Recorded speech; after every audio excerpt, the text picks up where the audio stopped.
हाँ तो दोस्तों, इस वीडियो में हम बात करने वाले हैं सीड की। देखो, जो सीड है वो बहुत ही इंपॉर्टेंट टॉपिक है sexual reproduction in flowering plant का। तो बिना देरी के शुरू करते हैं सीड को। ठीक है, देखो जो सीड होता है वो क्या होता है, फाइनल प्रोडक्ट होता है सेक्सुअल रिप्रोडक्शन का। ठीक है, फाइनल प्रोडक्ट है सेक्सुअल रिप्रोडक्शन का। ठीक है, देखो जो ओव्यूल है वही आगे जाके क्या बनाता है, सीड। ठीक है, और सीड को हम फर्टिलाइज ओव्यूल भी कहते हैं। ठीक है, फर्टिलाइज ओव्यूल भी कहते हैं सीड को, और ओव्यूल है वही आगे जाके सीड बनाता है।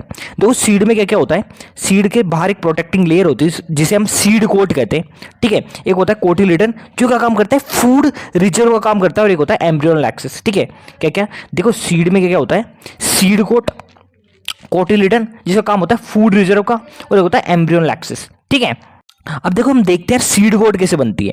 ठीक है, देखो यार जो ओव्यूल होता है इसके बाहर आपको पता होगा, हमने पढ़ा था इंटेगुमेंट पाई जाती है। ठीक है, अब देखो यार जब ओव्यूल है सीड में कन्वर्ट होता है, उसी दौरान क्या है, जो इंटेगुमेंट है ना, इंटेगुमेंट क्या है, आउटर कवरिंग है ना, आउटर कवरिंग होती है ओव्यूल की, ये क्या करती है, कन्वर्ट हो जाती है सीड कोट में। ठीक है, ओव्यूल से जब सीड बन रहा है इसी दौरान जो इंटेगुमेंट है वो भी सीड कोट में कन्वर्ट हो जाती है। ठीक है, हाँ तो यार देखो जो इंटेगुमेंट है जरूर याद रखना, वो बनाती है आगे जाके सीड कोट। ठीक है, और सीड कोट क्या होती है, सीड के बाहर पाई जाती है प्रोटेक्टिंग लेयर। ठीक है, और ये जो सीड कोट है इसका जो माइक्रोपाइल है, ठीक है, इसका जो सीड है, जो माइक्रोपाइल है वहां जो सीड कोट है। ठीक है, अब देखो यार जो सीड कोट होती है वो माइक्रोपाइल है वहाँ एब्सेंट होती है ना, माइक्रोपाइल है वहाँ एब्सेंट होती है सीड कोट, ताकि है ना, ताकि जो ऑक्सीजन और वाटर है वो आसानी से सीड में पहुंच सके। ठीक है, ठीक है, तो जरूर याद रखना जो सीड कोट है वो एब्सेंट होती है माइक्रोपाइल पे, जहाँ से क्या है अंदर सप्लाई पहुंचती है ऑक्सीजन और वाटर की। ठीक है, अब हम बात कर रहे हैं डोरमेंसी। देखो डोरमेंसी क्या होती है, जैसे जैसे सीड मैच्योर होता है तो उसमें वाटर कंटेंट है कम होने लगता है, और उसकी मेटाबॉलिक एक्टिविटी है वो कम होने लगती है। ठीक है, मेटाबॉलिक एक्टिविटी है जो एम्ब्रियो की, सीड के अंदर एम्ब्रियो है उसकी कम होने लगती है। ठीक है, एक बार वापस देखो जो सीड है, तो यार जरूर याद रखना तो सीड जब जब जैसे जैसे सीड मैच्योर होता है वाटर कंटेंट कम होता है। ठीक है, केवल 10 से 15% मॉइस्चर ही रह जाता है सीड में। ठीक है, और जो मेटाबॉलिक एक्टिविटी है एम्ब्रियो की वो बहुत कम हो जाती है। ठीक है, इसे हम बोलते हैं डोरमेंसी। ठीक है, मतलब सीड डोरमेंसी में चला जाता है, यानी उसकी मेटाबॉलिक एक्टिविटी है उसके अंदर की एम्ब्रियो की वो कम हो जाती है, और जो वाटर कंटेंट है वो 10 से 15% ही रह जाता है। ठीक है, तो होगी डोरमेंसी। ठीक है, देखो यार जो सीड होते हैं है ना वो दो तरह के होते हैं। ठीक है, एल्बुमिनस और नॉन एल्बुमिनस। ठीक है, देखो एल्बुमिनस और नॉन एल्बुमिनस क्या होते हैं, बहुत ध्यान से सुनना। देखो सीड है उसमें एंडोस्पर्म पाया जाता है, एंडोस्पर्म। देखो जो एंडोस्पर्म है उसका काम क्या होता है, जो जाइगोट से जब एम्ब्रियो बनता है ना, जाइगोट से जब एम्ब्रियो बनता है तो ये डेवलपिंग एम्ब्रियो है, इसको न्यूट्रिशन प्रोवाइड करता है। तो यार एंडोस्पर्म है ना, इस दौरान या तो पूरा का पूरा कंज्यूम हो जाता है या कुछ पार्ट रह जाता है। ठीक है, तो ऐसे सीड जिसमें एंडोस्पर्म पूरा का पूरा कंज्यूम हो जाए, ठीक है, पूरा का पूरा अगर कंज्यूम हो जाए एम्ब्रियो को न्यूट्रिशन प्रोवाइड करने में, ठीक है, तो ऐसे सीड को हम बोलते हैं नॉन एल्बुमिनस सीड। और ऐसा सीड जिसमें एंडोस्पर्म का कुछ पार्ट रह जाता है। ठीक है, ऐसे सीड जिसमें एंडोस्पर्म है उसका कुछ पार्ट रह जाता है, पूरा का पूरा कंज्यूम नहीं होता है, वो पूरा कुछ पार्ट रह गया ऐसे है ना एंडोस्पर्म का, ऐसे सीड को बोलते हैं एल्बुमिनस सीड। ठीक है, एक बार वापस देखो, नॉन एल्बुमिनस में क्या होगा, एंडोस्पर्म में पूरा का पूरा कंज्यूम हो जाएगा, लेकिन एल्बुमिनस में क्या होगा, कुछ पार्ट रह जाएगा एंडोस्पर्म का। इनके एग्जाम्पल देखें, देखो नॉन एल्बुमिनस का एग्जांपल है पी एंड ग्राउंडनट। एल्बुमिनस का क्या है, वीट, मेज, बार्ले, सनफ्लावर और केस्टर। ठीक है, तो जरूर याद रखना, नॉन एल्बुमिनस का हो गया पी एंड ग्राउंडनट, और एल्बुमिनस का हो गया वीट, मेज, बार्ले, सनफ्लावर और केस्टर। ठीक है,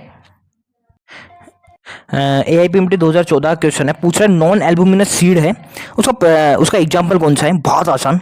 देखो पी और ग्राउंडनट होता है, अभी देखा, तो आंसर हो जाएगा डी। ठीक है, अब देखिए हम बात करते हैं पेरिस्पर्म की, ये भी काफी इंपॉर्टेंट है। देखो पेरिस्पर्म क्या होता है, बहुत ध्यान से सुनना। अगर सीड में है ना न्यूक्लियस का कुछ पार्ट भी क्या हो बच जाए, ठीक है, रेमिनेंट ऑफ न्यूक्लियस है, इसको हम पेरिस्पर्म बोलते हैं। देखो पेरिस्पर्म क्या है, अगर सीड में न्यूक्लियस है ना, उसका कुछ पार्ट भी परसिस्टेंट रह जाए यानी बच जाए, तो इसे हम बोलते हैं पेरिस्पर्म। पेरिस्पर्म क्या है, सीड में अगर न्यूक्लियस है उसका कुछ पार्ट रह जाए, ये हो जाता है पेरिस्पर्म, यानी रेमिनेंट ऑफ न्यूक्लियस, इसको हम बोलते हैं पेरिस्पर्म। इसका एग्जांपल है ब्लैक पेपर यानी काली मिर्च और बीट। ठीक है, इसका एग्जांपल है काली मिर्च यानी ब्लैक पेपर और बीट।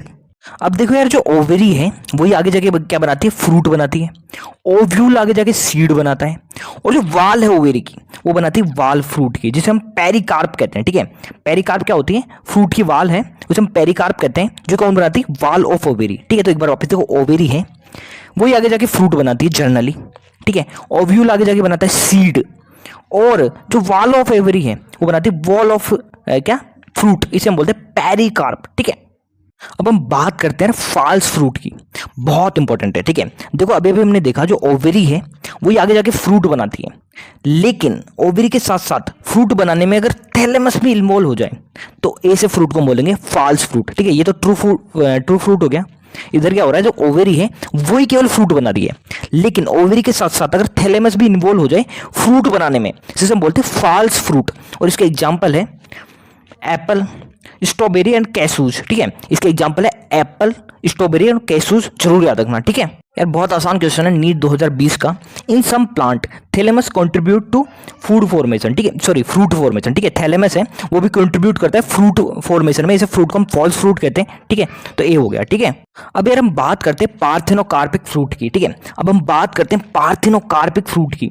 अगर यार फ्रूट बिना फर्टिलाइजेशन के डेवलप हो जाए, ठीक है, क्या फ्रूट अगर डेवलप हो जाए बिना फर्टिलाइजेशन के ही, ऐसे फ्रूट को हम बोलते हैं पार्थेनोकार्पिक फ्रूट। और इसका एग्जांपल बहुत इंपॉर्टेंट है साहब, बनाना। और ऐसे फ्रूट है ना, ऐसे फ्रूट में सीड एब्सेंट होते हैं, ठीक है। एक बार वापस देखो, पार्थेनोकार्पिक फ्रूट क्या होते हैं, अगर फ्रूट बिना फर्टिलाइजेशन के डेवलप हो जाए तो इसे हम बोलते हैं पार्थेनोकार्पिक फ्रूट, जहां सीड एब्सेंट होंगे। और इसका एग्जांपल है बनाना, ठीक है। अब देखो यार ये क्वेश्चन है नीट 2015 का, which of the following fruit is parthenocarpic. तो बहुत आसान हो गया, बनाना, ठीक है, ऑप्शन नंबर डी, ठीक है। हाँ तो दोस्तों यार सीड पे इस तरह से एक बेहतरीन वीडियो खत्म होता है। एनसीईआरटी की हर एक लाइन कवर हो चुकी है। अगर वीडियो पसंद आए तो प्लीज़ लाइक करें। इस तरह के और वीडियो देखने के लिए चैनल को सब्सक्राइब करें।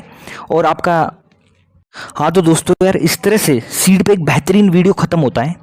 इसी तरह के और वीडियो देखने के लिए हमारे चैनल को सब्सक्राइब करें। अगर वीडियो पसंद आए तो प्लीज़ लाइक करें। धन्यवाद।